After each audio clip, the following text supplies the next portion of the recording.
Hi friends, പുതിയ വീഡിയോയിലേക്ക് സ്വാഗതം. നമ്മളിന്ന് അമ്പംകുന്ന് നേർച്ചയ്ക്ക് വന്നതാണ്. പോകുന്ന വഴിയാണ് കേട്ടോ. അപ്പോൾ അപ്പുറത്ത് കനാൽ റോഡുണ്ട്, ശരിക്കുള്ള റോഡ് അതിനെയാണ്. നമ്മൾ വണ്ടി ഇപ്പുറത്തിട്ടിട്ട് സേഫായിട്ട് വെച്ചിട്ട് ഇങ്ങനെ നടന്നു പോരുകയാണ്. ബാക്കി കാഴ്ചകൾ അവിടെ നിന്ന് കാണാം. നമ്മൾ കാഞ്ഞിരം ഭാഗത്താണ് വണ്ടി വെച്ചിട്ടുള്ളത്. ഇനി നമുക്ക് കുറച്ച് നടക്കാനുണ്ട്. ഒരു 1.5 കിലോമീറ്റർ ഉണ്ടായിരിക്കും ഏകദേശം. ഇതിൻ്റെ നടുവിൽ കനാലുണ്ട്. അമ്പംകുന്ന് നേർച്ചയ്ക്കാണ് കാഞ്ഞിരപ്പുഴയിൽ നിന്ന് ഈ കനാലിലേക്ക് വെള്ളം വിടാറുള്ളത്. എല്ലാ വർഷവും അതേപോലെ തന്നെ വെള്ളം വിടും. അപ്പോൾ ഇവിടെ യന്ത്രൂഞ്ഞാലും കാര്യങ്ങളൊക്കെ കറങ്ങിക്കൊണ്ടിരിക്കുന്നുണ്ട്. നമ്മളെ ഇപ്പോൾ തിരക്ക് കുറവാണ് കേട്ടോ. ഒരു 8 മണി സമയമായിട്ടുള്ളൂ. രണ്ടാമത്തെ ദിവസമാണ് അമ്പംകുന്ന് നേർച്ച. ഇനി ഒരു ദിവസം കൂടി ബാക്കിയുണ്ട്. അപ്പോൾ അവസാന ദിവസം നല്ല തിരക്കായിരിക്കും, കാല് കുത്താൻ സ്ഥലം ഉണ്ടാവില്ല.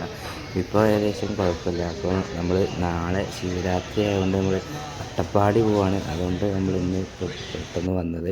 അല്ലെങ്കിൽ നമ്മൾ 3ാമത്തെ ദിവസമാണ് വരാറുള്ളത്. ജാതിമത ഭേദമന്യേ എല്ലാ ആളുകളും ഒരുപോലെ ആഘോഷിക്കുന്ന ഒരു ആഘോഷമാണ് അമ്പംകുന്ന് നേർച്ച. അത് ഈ ഒരു ഗോപുരത്തിൻ്റെ മുകളിൽ കാണുന്ന ഈ 3 മതചിഹ്നങ്ങൾ ഒരുപോലെ കാണുമ്പോൾ നമുക്ക് ഏറ്റവും ഇത്രയും ഒരു ഉല്ലാസവേളയിലെങ്കിലും നമ്മുടെ കുഞ്ഞുങ്ങളുടെ കൂടെ, കുടുംബത്തിന്റെ കൂടെ, കുട്ടികളുടെ കൂടെ ചില്ലറ നാണയത്തുട്ടുകൾ മാത്രം മുടക്കിക്കൊണ്ട് ഒരു നല്ല ഭരണത്തില സത്യസത്യാഗ്രഹങ്ങൾ